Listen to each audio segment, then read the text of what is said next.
In 2003, William Carroll Jr. donated this historic cabin and surrounding land to Douglas County with hopes that a restoration could be undertaken. A partnership with the Larkspur Historical Society, Douglas County Historic Preservation Board, and Douglas County has now enabled the project to begin.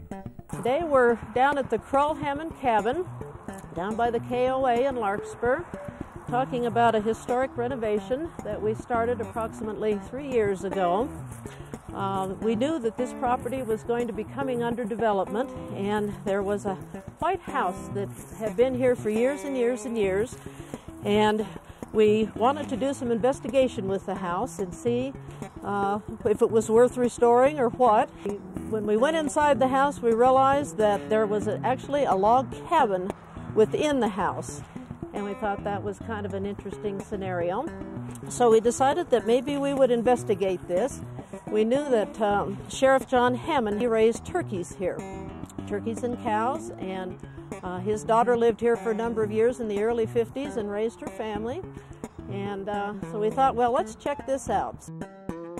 Now that the roof and the rafters and the gable ends are completed, we want to begin to do what's called daubing. You can see the doweling. All these logs are doweled. I think you can see the size of the lag screws over here. And I think we're just going to leave this right here and maybe put some brick into it.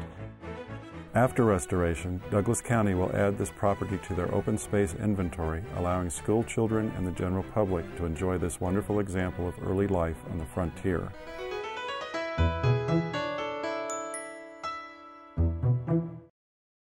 We titled our cabin the Crull Cabin because William Crull had homesteaded where this cabin is located. And he ran the post office in Huntsville. He was actually the second postmaster. D.C. Oaks was the first postmaster of Huntsville.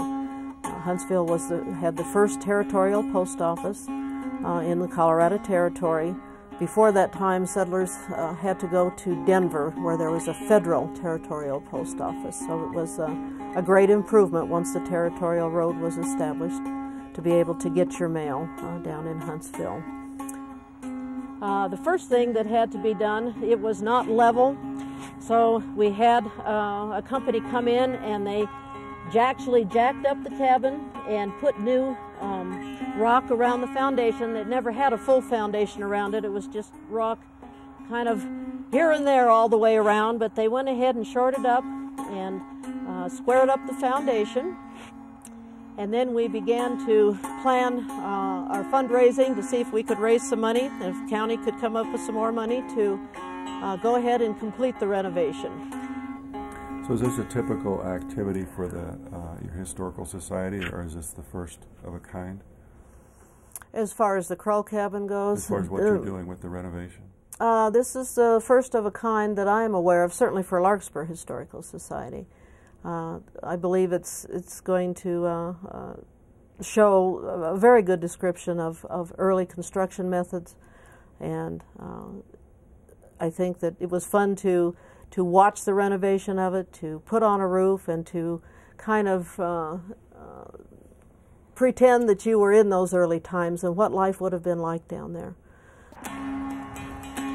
Well, you talk about craftsmanship. You know, it's just amazing how you can make a log with an axe and make things fit so perfectly together here. This is a bare bones picture of the cabin. The county had come in and torn off the outside of all the additions to it, taken out the windows and taken off the roof. What I find interesting too is the fact that they can tell you when you go to core a log, they can tell you what season it was felled. And these particular logs were felled in the fall of 1873. I find that amazing.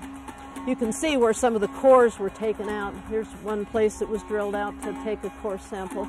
Take about 3 of them and see if you come up with approximately the same information on all 3. These nails were picked up at the site. They obviously are large enough to be something that you would use to put walls on and outside boards and that sort of thing. They do appear to be machine-made rather than handmade. We just completed putting the doors and the windows in. We were able to get some wood from West Creek, from an old ranch up there, the Fletcher Ranch, and that wood for the gable ends was donated. This weekend we put in doors and windows. You want to come on inside. We've got these windows came out of an old stagecoach building that was up in West Creek on the Fletcher Ranch. They're original windows. You can see how they're kind of wavy when you look at them. You know that the glass is fairly old. And then the doors were put in. We're going to figure out some kind of a latching system here. I think in that particular era, you would open a door with a rope assembly that would have that would hook onto a piece of wood here, and you would pull the rope from the outside, and that would make the piece of wood go up, and then you would have a bracing system over here, so you could lock it from the inside and pull the rope in. Or if you left, a lot of times travelers in those days, you would leave the door so where someone could get in if they had to, so you would always leave the rope outside. So we're going to have a rope assembly as our way to enter the doors. This is wallpaper. We have wallpaper that we remove from the cabin. This wallpaper certainly would depict, I would think, the 1920s, maybe 1930s. This is an original floor. It appears to be pine. We're going to patch that. And I think we're just going to leave this right here and maybe put some brick into it and set our stove. We've got one of our members has a pot-bellied stove, and thought this might be a good place to put the stove. So what about the other furnishings? How are you doing that? We had a fundraiser back in June of this year down in Greenland, and we raised over $800 towards putting furnishings in here. We have a wash stand, we have a pitcher and a bowl, we have a bed, we have a rug, and several little kitchen implements. We're trying to find some old kitchen implements that we might put in shelving around here over on the wall. We'll have to see how much room that we have left. But we've got quite a bit of furnishing. I think we might have more than we need. When you get everything in here, you're going to find out that we probably have more than what we need, but we're trying to, again, make it as time sensitive as we possibly can. I would think that this would be a great educational opportunity for us. It's a good educational opportunity. This is going to go to into open space eventually. There is a trail system that goes over to Hunt Mountain. There's the Hunt Ranch over there is into open space. Whether this could ever be hooked up with that particular trail system, I don't know. But it would be fun if it could. But it certainly will be open for school children, and it's going to be open to the public. Our main focus also, we have maintained what we call our site survey books. They're located down in local history. We try to document from newspaper articles things that went on in Larkspur and Greenland, Spring Valley. We have a very large area since we cover everything from Cherry Valley up to the National Forest to the west around Perry Park. I know another thing you all do in association with the Douglas County Historic Preservation Board is oral histories. We've done a lot of oral histories with people down in that area.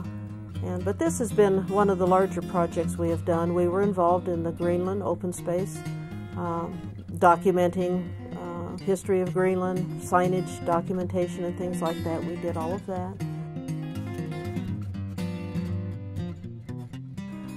And in Perry Park, we have tried to document some things around the Perry Park Ranch.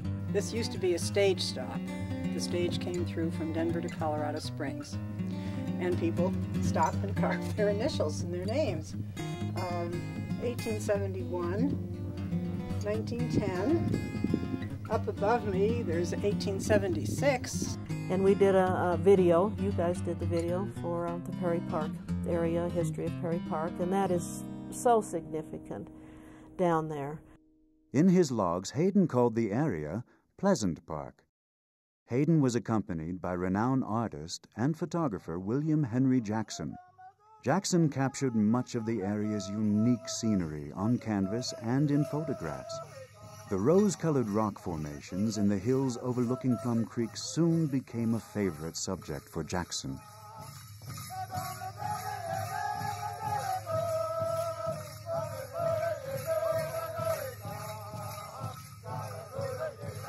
A few years later, in 1872, a wealthy railroad man, John Dietz Perry, purchased 4,000 acres of Pleasant Park. He built several ranch buildings at the foot of a large rock. He later named the rock Nanashunt. Unfortunately, Huntsville, is one of the early developments. We have no pictures of Huntsville that we know of. One of our projects next year is going to be more and more pictures and information is going online with the Western History Collection at the library downtown. Someone needs to take the time to go down there and see what might be available that we are unaware of. We rely a lot on Josephine Marr's book, of course, but we want to have a project for our calendar next year. We'd like to find a lot of the early ghost towns that are no longer towns, such as Huntsville and Quaya and Douglas, and some of those. If we can find pictures of those, we're going to try and do a calendar. So that's going to be one of the things that our members are going to address next year. We're going to see what Western history has, and it's more and more information is being available thanks to our computerized technology now, and I think it will prove to be a very interesting project. We even have Ida Mae No working. She's 82 years old, and she's helping. And this is when we were starting to get disgusted with the whole thing. Anna decided she's going to have a mask on. We thought, we're getting tired. I think we have to give it up. And so she's got her hand on her. Who's with her? That is a friend of one of the members. I'm not quite sure who that is. We had lots and lots of debris, of course, to haul away. Our Historical Society had a dream. We knew that the Higbee Mercantile was going to have to be torn down, and we wanted to commemorate it in some way. To learn more about the activities of the Larkspur Historical Society or to purchase a video in the history of Perry Park, call 303-681-3738.